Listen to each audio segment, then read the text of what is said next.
Hello students, स्वागत है आप सभी का।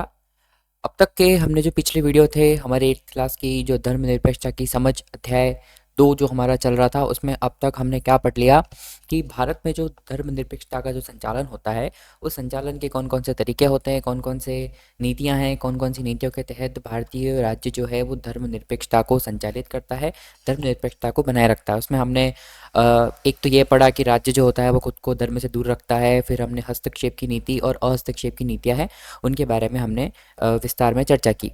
अब इस वीडियो में हम ये पढ़ेंगे कि हमारा जो देश है, हमारी जो भारतीय धर्मनिरपेक्षता है, हमारा जो इंडियन सेक्युलरिज्म है, वो बाकी वर्ल्ड से कैसे अलग है।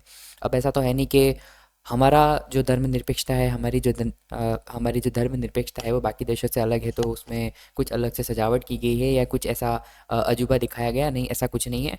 बट कभी कभी ऐसा होता है कि पूरा विश्व जो है वो धर्मनिरपेक्षता के मानदंडों को मानता है, लेकिन अपने अपने अपने हिसाब से उन्हें लागू करता है।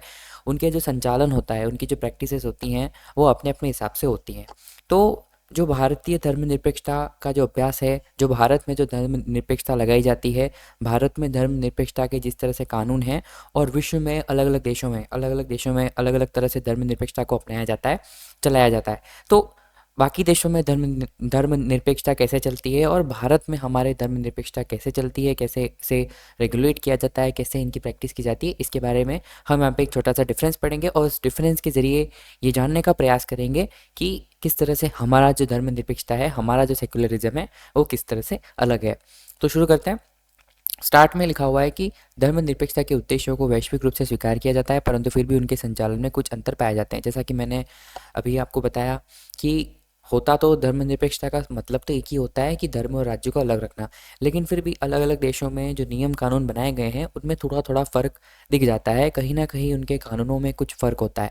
उन अंतरों के चलते भारतीय निरपेक्षता और हर देश की निरपेक्षता में कुछ अंतर पाए जाते हैं। तो क्योंकि हम हमारे भारत के निवासी हैं, तो हम भारत की धर्मनिरपेक्षता को विश्व की धर्मनिरपेक्षता के साथ में एक अंतर करके हम जानने का प्रयास करेंगे। तो यहाँ पर अमेरिका की जो धर्मनिरपेक्षता है उसकी बात करेंगे। तो अमेरिकी संविधान का पहला संशोधन का मतलब आपको पता ही होगा। नहीं पता है तो मैं बता देता हूँ। संशोधन का मतलब संविधान के जो नियम कानून होते हैं, भाई हमने तो बनाते बनाते समय संविधान बना दिया, लेकिन बाद में जाके ये महसूस होता है कि नहीं, हमारे संविधान में ये कानून जो है वो हमें अच्छा नहीं लग रहा है, या इसमें किसी तरह का कोई खराबी दिख रही है, या किसी तरह से ये लोगों के अधिकारों को चुभ सकता है। तो उन कानूनों में जो बदलाव लाया जाता है वो कहलाता है संशोधन। तो अमेरिकी संविधान का जो पहला संशोधन किया गया था वो क्या कहता है, उस संशोधन के अंतर्गत क्या कहा गया कि धर्म तथा राज्य के बीच में कठोर विभाजन कर दिया गया। इसका मतलब क्या हो गया, स्ट्रिक्ट डिवीजन हो गया। स्ट्रिक्ट डिवीजन का मतलब कि इसका मतलब क्या हुआ कि राज्य तथा धर्म दोनों ही एक दूसरे के मामलों में हस्तक्षेप नहीं कर सकते। स्ट्रिक्टली ये बता दिया गया। पहला जो संशोधन हुआ, उस पहले संशोधन में साफ साफ ये कह दिया गया और बड़े ही कठोर रूप से कहा गया कि ना तो धर्म राज्य के मामलों में हस्तक्षेप करेगा और न ही राज्य किसी धर्म के मामले में हस्तक्षेप करेगा। अब इस संविधान संशोधन के अंतर्गत ये हो गया कि किसी भी स्थिति में, चाहे कैसी भी स्थिति बनती है, राज्य जो है वो धर्मों के मामलों में हस्तक्षेप नहीं कर सकता, इंटरफेयर नहीं करेगा, और धर्म जो है वो राज्य के मामले में हस्तक्षेप नहीं करेगा। लेकिन देखिए, अभी आप कहेंगे कि ऐसा तो हमारे राज्य में भी है, हमारे देश में भी है कि राज्य धर्म के मामलों में और धर्म राज्य के मामलों में हस्तक्षेप नहीं करता है। लेकिन यहाँ पर जो हमारी धर्मनिरपेक्षता है, भारतीय धर्मनिरपेक्षता है, उसमें थोड़ा सा अंतर है। तो किस तरह से, इसको हम देखते हैं, डिस्कस करते हैं। अब यहाँ पर ये बता दिया कठोर विभाजन। अब जब हमारी भारतीय निरपेक्षता की बात करते हैं, धर्मनिरपेक्षता की, उसमें क्या हुआ है, अमेरिकी संविधान की बात, यहाँ धर्म और राज्य के बीच किसी प्रकार का कठोर तथा स्पष्ट पृथक्करण नहीं है। देखिए, शब्दों को पकड़िएगा, कठोर और स्पष्ट पृथक्करण। कठोर और स्पष्ट पृथक्करण का मतलब अमेरिका में क्या है कि किसी भी स्थिति में, कोई अगर ऐसी स्थिति बन भी जाती है कि राज्य को नैतिक रूप से हस्तक्षेप करना आवश्यक हो जाता है, उस स्थिति में भी वो हस्तक्षेप नहीं कर पाएंगे। लेकिन भारत में ऐसा नहीं है, ना तो कठोर है और ना स्पष्ट है। क्यों? जैसा कि हमने पढ़ा कि 3 नीतियाँ अपनाता है। एक तो खुद को दूर रखता है राज्य धर्म से, दूसरा हस्तक्षेप कर लेता है, और कभी कभी अहस्तक्षेप, दोनों सिचुएशन हो सकती हैं। तो ये लचीलापन थोड़ा सा हमें हमारे संविधान में, हमारी भारतीय निरपेक्षता में दिखता है। किस तरह से राज्य धार्मिक मामलों में हस्तक्षेप कर सकता है, हमने जैसे कि पढ़ा था कि छुआछूत की जो मान्यताएं होती हैं, अगर किसी इंसान की बलि दी जा रही है धर्म के नाम पर तो इस समय राज्य हस्तक्षेप करेगा। तीन तलाक के मामलों में जो सरकार ने तीन तलाक का कानून बनाकर तीन तलाक को ख़त्म कर दिया। तो ये समाज की कुछ कुप्रथाएं थी जो धर्म के नाम पर चलाई जा रही थी, तो इनको ख़त्म करना आवश्यक हो गया था। तो इस तरह से ऐसा नहीं हुआ कि नहीं, अगर ये गलत है फिर भी ऐसे कानून नहीं बनाए गए कि गलत है फिर भी ये चलना चाहिए क्योंकि राज्य धर्म के मामले में हस्तक्षेप नहीं कर सकता। तो भारत में ऐसा नहीं है। नहीं, अगर यहाँ पर संविधानिक मामलों में कोई अड़चन आ रही है, लोगों के अधिकारों को छीना जा रहा है धर्म के नाम पर, तो ज़रूर आवश्यक रूप से राज्य जो है वो हस्तक्षेप करेगा। ये हस्तक्षेप किस मामले में होता है, कैसे होता है? तो यह हस्तक्षेप संविधान के आदर्शों के आधार पर होता है। संविधान के आदर्शों का मतलब कि हमारे संविधान में जो बातें लिखी हुई हैं, हमारे संविधान में अगर किसी कोई चीज़ का उल्लेख किया गया है, किसी कानून का कोई अधिकार हमारे संविधान द्वारा दिया गया है लोगों को, अगर वो संविधान द्वारा दिए गए अधिकारों का उल्लंघन होता है, संविधान द्वारा लिखी गई बात का किसी तरह से उल्लंघन हो रहा है धार्मिक स्वतंत्रता के नाम पर, तो राज्य क्या करेगा? वहाँ पर हस्तक्षेप जरूर करेगा। तो ये फ़र्क है अमेरिकी जो संविधान संशोधन हुआ है धर्मनिरपेक्षता को लेकर, और भारतीय धर्मनिरपेक्षता का जो संविधान में लिखा हुआ है, इसमें ये फ़र्क है।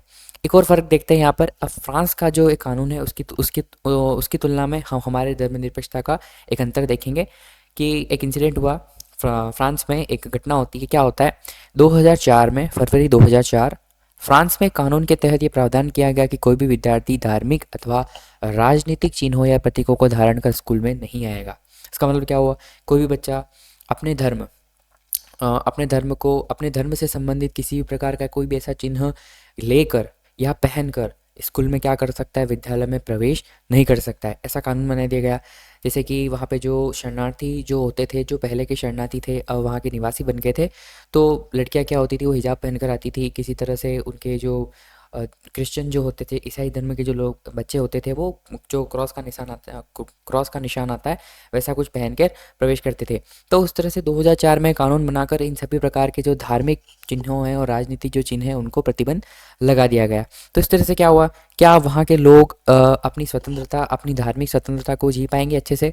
नहीं, ऐसा नहीं हो पाएगा। लोगों ने, जब वहाँ की जो सरकार है, वहाँ का जो राज्य है, फ्रांस का जो राज्य है, उसने वहाँ के लोगों के कहीं ना कहीं धार्मिकता में कहीं ना कहीं क्या किया? हस्तक्षेप कर लिया है, वो भी उचित रूप से नहीं किया है। अब इसी जगह हम भारतीय धर्मनिरपेक्षता की बात करते हैं, तो साथ ही यह हस्तक्षेप की नीति का अनुसरण भी करता है।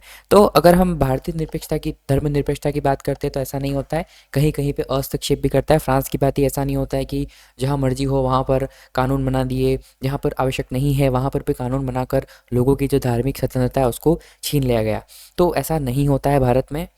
जहाँ पर आवश्यक लगता है भारतीय कानून को, भारतीय राज्य को जहाँ पर आवश्यक लगता है, जहाँ पर ये आभास होता है कि लोगों के अधिकारों का हनन हो रहा है, या संविधान में लिखे गए जो व्याख्यान है, संविधान में लिखे गए जो आदर्श हैं, उन आदर्शों के खिलाफ अगर कोई कार्य धर्म के नाम पर किया जा रहा है, तो भारतीय राज्य जो होता है वो धर्म में हस्तक्षेप करता है। अन्यथा वो किसी प्रकार से हस्तक्षेप नहीं करता है। जैसे कि फॉर एग्जाम्पल हमारे भारत के विद्यालय में बच्चों को तिलक लगाने की आज़ादी है, या किसी तरह के धार्मिक अगर उनके रिचुअल्स हैं तो उनको फॉलो करने की आज़ादी पूरी दी जाती है। तो ये बेसिक फ़र्क है हमारे भारत की धर्म निरपेक्षता में दूसरे देशों की धर्म निरपेक्षता में। इसलिए हमारा भारत कहीं ना कहीं क्या है? अलग है। ये आपको, हम सभी को पता है। लेकिन बात सिर्फ यही है कि हमें जानने की बात है। हमें यही बताया जाता है इन किताबों के माध्यम से, बुक्स के माध्यम से हमें ये पता चलता है कि हमारा भारत अलग तो है, लेकिन अलग क्यों है? ये रीजंस बताने के लिए हमें क्या कराया जाता है? इन सब सूचनाओं से, इन सब बातों से अवगत कराया जाता है। तो इसी के साथ आई होप आपको समझ में आ गया होगा धर्मनिरपेक्षता बाकी विश्व में और भारतीय धर्मनिरपेक्षता में अंतर। हमने इस चैप्टर में धर्मनिरपेक्षता को काफ़ी डिटेल में समझने का ट्राई किया है। इस वीडियो के साथ में हमारा जो सेकंड चैप्टर है धर्मनिरपेक्षता की समझ, अंडरस्टैंडिंग द सेक्युलरिज्म, वो ख़त्म होता है। अगले वीडियो से हम नेक्स्ट चैप्टर को स्टार्ट करेंगे। किसी प्रकार की कोई प्रॉब्लम हो तो कमेंट बॉक्स में लिख सकते हैं। तब तक के लिए धन्यवाद।